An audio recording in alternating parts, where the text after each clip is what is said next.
show on the back? Just a little bit on the back. So usually, you know, when we're in this kind of situation, I have like 2 or 3 colors of bobbin and that's it. So somebody who's doing like black, obviously I'll have a black bobbin, or, you know, I could probably get away with a white bobbin on my khaki. Here's your buttonhole.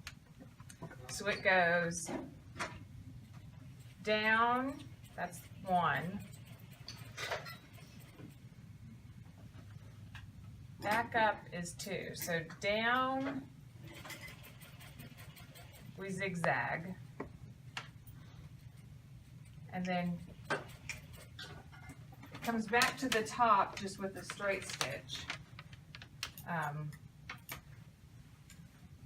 So we're 1, 2, then I think, you know, 3 is that, and then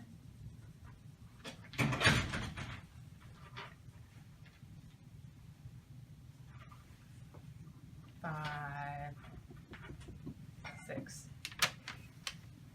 So the reason it does this is so that both of your sides of the buttonhole are getting stitched in the same direction, which is nice. That's a nice feature instead of going like down and then up. I mean, I know we're talking very small area, but it still does. The O, or the button, you know, number 10, the buttonhole, and I hit the gas. So my first go around until I've got it the size I want, I have to watch it, and when it's to the length I think it should be, I hit the backwards, the reverse button, and then it goes backwards and does the rest. And really, it's doing all the moving. I've got my hands here just in case I feel it like not moving, and kind of, you know, remind it what it needs to be doing. And I should be releasing the bobbin here. What's there?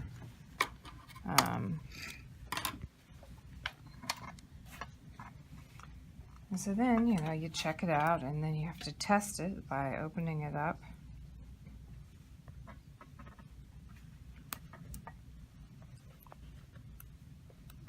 Now, who opens buttonholes with their seam ripper?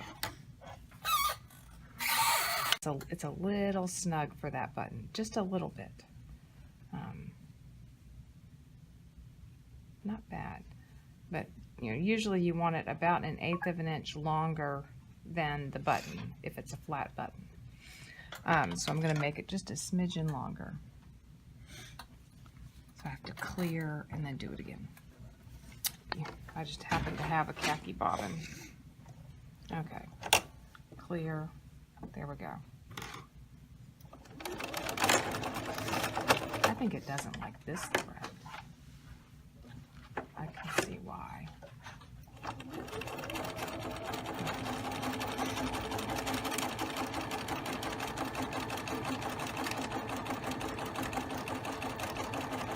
Okay, so we made it a little longer.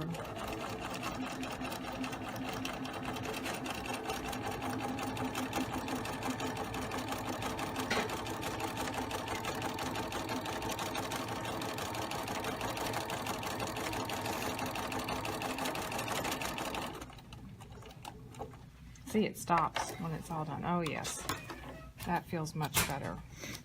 All right. So seam ripper buttonhole. Yes, you might think, okay, we can sit here and we can just rip on up there, but you do run the risk of slipping and catching one of your stitches, which wouldn't be good, or even going like through and past. So I feel like, thank you, Jack, that I have more control when I use a good pair of scissors. Okay, so that's plenty big. May even be a little on the big side. But once you get it off them, just right in the middle, do some stitching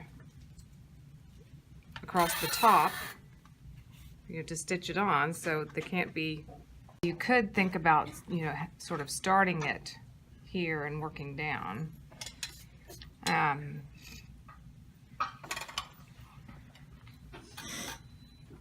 Center my point, get that guy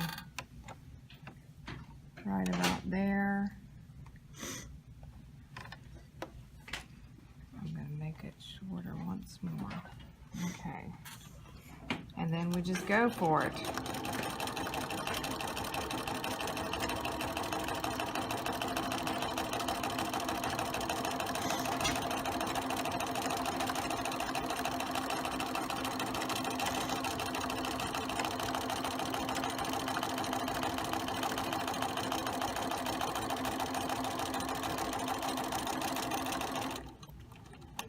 As you can imagine, with these tight stitches, it's not something you really want to be picking out.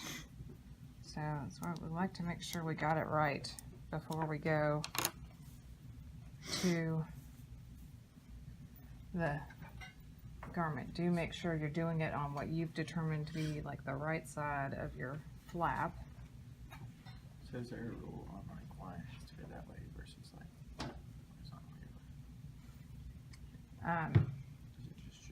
for our, so I'm going to place it so that I've got my 1/4 inch seam allowance for my waist, and then I'll have a 1/4 inch top stitch. So I'm greater than 1/2 of an inch down there. And then I'm going to end up with some more top stitching below. So this thing only needs to go like a 1 centimeter or so long. And I will be going through both of these layers, which is just fine.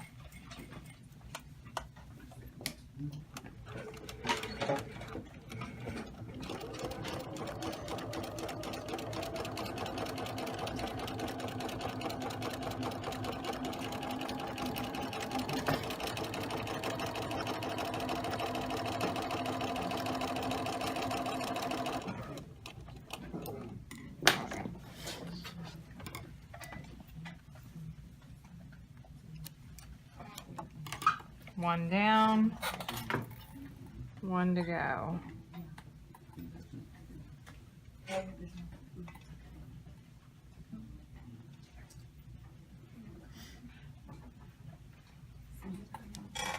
Now that I've done one and like the size of it, this is when it'll just remember.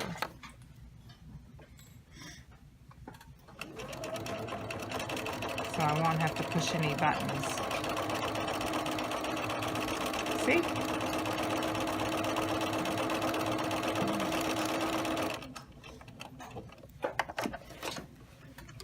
There we go.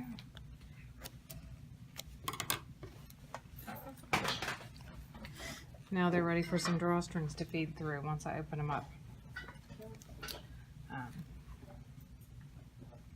And then the next step is joining the side seams and putting a patch pocket on it. So I will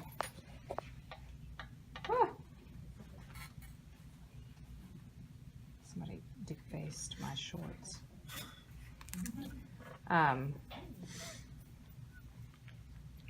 Get going on my side seams and patch pocket here in a few minutes. We'll run around and see how everybody's doing and where folks are again today.